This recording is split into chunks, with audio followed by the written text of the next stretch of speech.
Mi nombre es Amir Espitia Pitalúa, estudiante de Derecho, tercer semestre, Fundación Universitaria Andina. Hoy vamos a hablar de un tema muy interesante y tiene que ver con el funcionamiento y organización del Estado colombiano. Vamos a tratar algunos conceptos claves en ese proceso de la organización.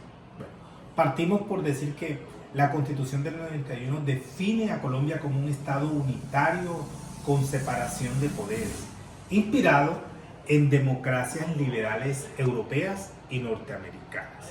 Bueno, esta estructura nos permite comprender muy bien el Estado y las funciones y competencias. Vamos a hablar de algunos conceptos como el de centralización. ¿Qué es la centralización?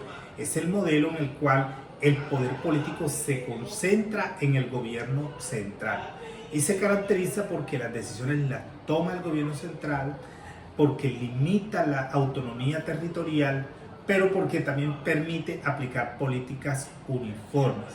Y en este caso la responsabilidad 100% es del gobierno nacional.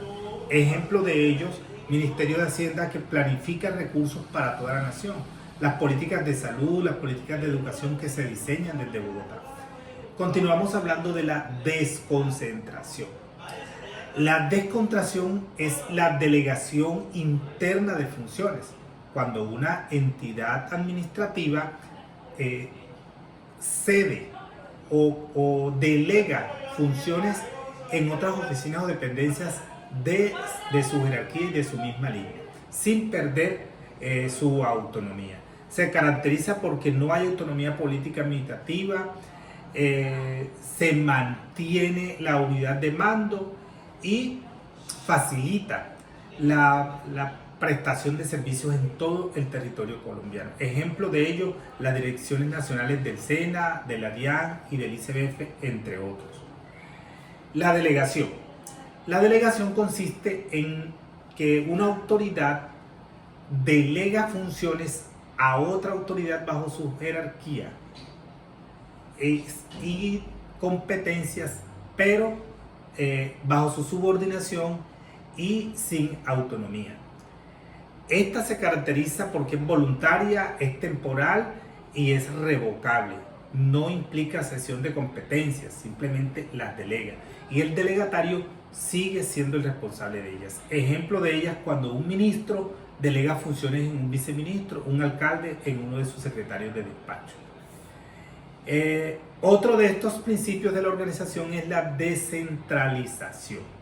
La descentralización es un proceso mediante el cual el Estado transfiere competencias, recursos con autonomía administrativa, política y fiscal a entidades territoriales y otro tipo de entidades descentralizadas. Entre las territoriales están los departamentos, municipios y distritos. Se caracteriza por autonomía política, administrativa y fiscal, porque fomenta la participación ciudadana y porque las entidades descentralizadas son responsables de sus decisiones.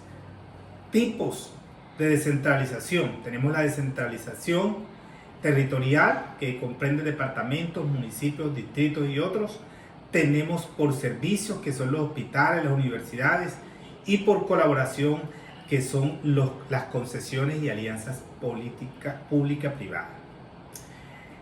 Finalmente, quiero hacer un análisis crítico, diciendo que la efectividad del Estado colombiano no solo depende de su arquitectura o de qué tan bien esté estructurada toda su institucionalidad, sino de la aplicación y de la puesta en práctica de esta estructura. Aunque la Constitución da unas herramientas muy importantes como la descentralización y la autonomía territorial, estas han sido truncadas por intereses políticos, por la cultura de centralismo y por la debilidad administrativa.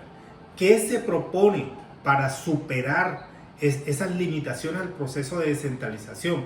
Bueno, una inversión en capacitación una inversión en capacidades locales, en garantías de financiación justa y claridad en las competencias y una democratización real desde el nivel central del poder. Muchísimas gracias y que mi Dios los bendiga.